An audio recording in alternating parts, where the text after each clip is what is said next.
After 30 years of marriage, Sarah had always been the picture of commitment. Her life had revolved around her family, her husband Mark, and the peaceful rhythm of their suburban home. But as the years passed, something inside her began to shift. The once vibrant passion that had existed between her and Mark had faded, replaced by the dull routine of daily life. She began to feel like she had missed out on something, as if there was more to the world than her role as a wife and mother. It started with small thoughts, fleeting moments where Sarah wondered if she had sacrificed too much of herself for the sake of family and duty. And then one day, during a business trip to another city, she met someone, a charming man who made her feel alive again. His attention, his energy, everything about him made Sarah feel like she had regained a part of herself that she had lost over the years. The affair was brief but intense. Sarah told herself it was a mistake, something she could forget and move on from. But as soon as she returned home, the guilt weighed heavily on her. It wasn't just about the betrayal. It was the realization that she had allowed herself to fall into a fantasy, to seek something outside of her marriage.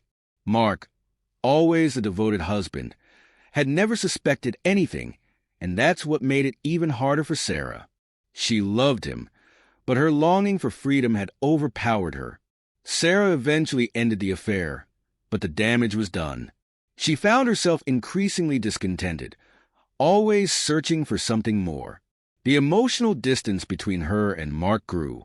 She told him that she needed space, that she wanted to focus on herself for a while. Mark, confused but trusting, agreed. He thought it was just a phase, that their marriage would return to normal after Sarah had time to reflect. But as time went on, Sarah realized that her desire for freedom had cost her far more than she could have imagined.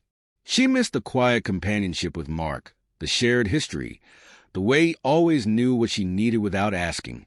She had been so consumed by the idea of reclaiming herself that she hadn't realized what she was losing. Now, months later, Sarah found herself alone, the empty house echoing with memories of a life she had once cherished. She had tried dating, going out with friends, and pursuing her own interests, but nothing filled the void.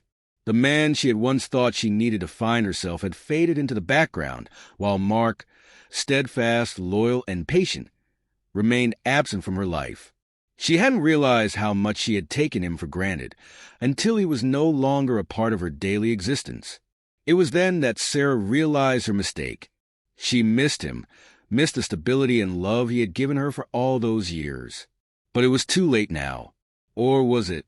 One night, feeling the weight of her regret, Sarah picked up the phone and called Mark. Her heart raced as she dialed his number, unsure of what to say or how to explain the depth of her feelings. When he answered, there was a silence between them, the years of unspoken words hanging in the air. "Mark," she whispered, her voice trembling, "I made a terrible mistake. I was wrong. I want you back." Mark was silent for a long moment before responding.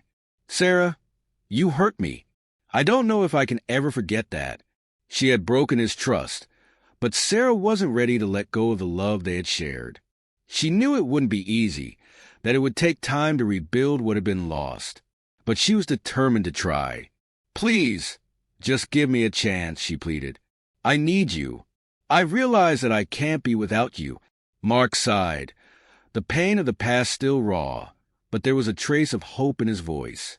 "I don't know, Sarah, but we'll see. It's going to take time." And so, with tentative steps, Sarah began the long journey of earning back Mark's trust. It was not easy, and there were moments when she doubted whether they could ever truly be the same. But as time passed, they rediscovered the love they had once shared. It wasn't the same as it had been before, but it was something new, a deeper understanding, a newfound appreciation for each other. Sarah realized that freedom hadn't brought her happiness. Love and commitment had. And while she would never forget the mistakes she had made, she hoped that, in the end, she would be able to prove to Mark that she was worthy of his trust once again. As the weeks turned into months, Sarah found herself working harder than ever to regain the trust she had shattered. Mark, though guarded, allowed her to show him through her actions that she was truly remorseful. There were no grand gestures, no sweeping declarations, just small, quiet moments of consistency.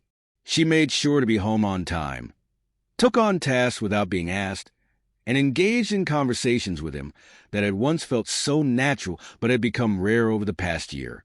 Still, the emotional distance lingered between them, like a thick fog neither of them could fully shake off. Mark's smile, when it came, was faint, often covering the pain that still simmered beneath the surface. Sarah could see it. The way his eyes would flicker with sadness when they were alone, the times he seemed lost in thought, as though wondering if this second chance was worth pursuing. She couldn't blame him for his hesitation, but it made the weight of her regret feel even heavier. In an effort to bridge the gap, Sarah started taking small steps to rekindle the spark that had once defined their relationship. She began to plan little surprises, a quiet dinner date, a handwritten note, a long walk to the park where they had spent many afternoons in their younger years.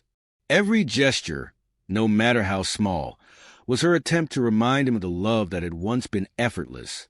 One evening, as they sat on the porch, watching the sunset together in comfortable silence, Sarah decided to speak her heart. "I've been thinking a lot," she began, nervously twisting the ring on her finger, "about what I've lost and what we could still have." Mark turned to her, his gaze soft but still cautious. "What do you mean?" I don't want to keep making the same mistakes. I don't want to look back on my life and wonder what could have been if I had just been more present, more grateful for what we had," she said, her voice breaking slightly. "I've taken so much for granted, Mark. I've hurt you, and I don't know if you can ever fully forgive me. But I want you to know that I am committed to making things right, to rebuilding, if you'll let me." Mark sat in silence for a moment, as if weighing her words. His hand instinctively reached for hers, though it felt hesitant, still unsure. "I don't know if I'll ever be able to forget the hurt, Sarah," he said quietly, his voice heavy. "But I can't deny that a part of me wants to try again, too. For us, for what we were. But it won't be easy. It's going to take time, trust, and patience. Things that we might not have anymore." Tears welled up in Sarah's eyes as she nodded. "I know. I'm ready for that. I've learned, Mark. I've learned that true freedom isn't about running away from the life we've built. It's about being honest with each other and growing together. I don't want to go through life alone. I want to do this with you. If you'll have me." Mark's hand tightened around hers, and for the first time in a long while, Sarah saw a glimmer of hope in his eyes. It wasn't a promise that everything would return to normal, but it was a small step forward, a possibility. They both knew that healing wasn't a straight line. There would be days when the wounds felt fresh, when the weight of the past threatened to pull them back into the darkness. But they also knew that love, even when scarred, had the power to heal, to rebuild what was broken. They were both committed to trying, and for the first time in months, Sarah felt a faint spark of optimism. As the days passed, the tension began to ease slowly. Mark became more open, sharing his thoughts and feelings with Sarah in a way he hadn't for a long time. Sarah, in turn, continued to show up for him, not just with words, but with actions that reflected the depth of her commitment.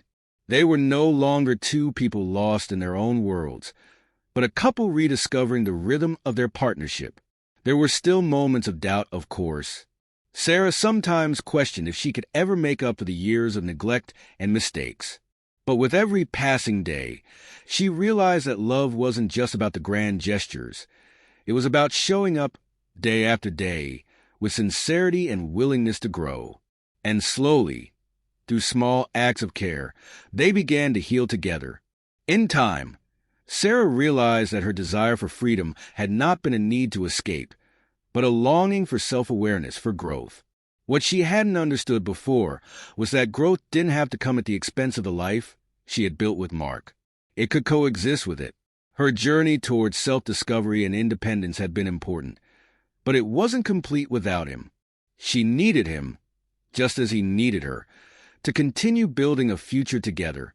One evening, months after their difficult conversation, as they sat on the same porch watching another sunset, Mark squeezed her hand and smiled at her, a real smile, one that reached his eyes. "I think we're going to be okay," he said, his voice warm with quiet assurance. And in that moment, Sarah knew that they had found their way back to each other. Not perfectly, but with a deeper, more profound understanding of what it truly meant to love and be loved. And while the past couldn't be erased, they had both found a new beginning, built on the foundation of forgiveness, effort, and the quiet, steady promise that no matter what came next, they would face it together,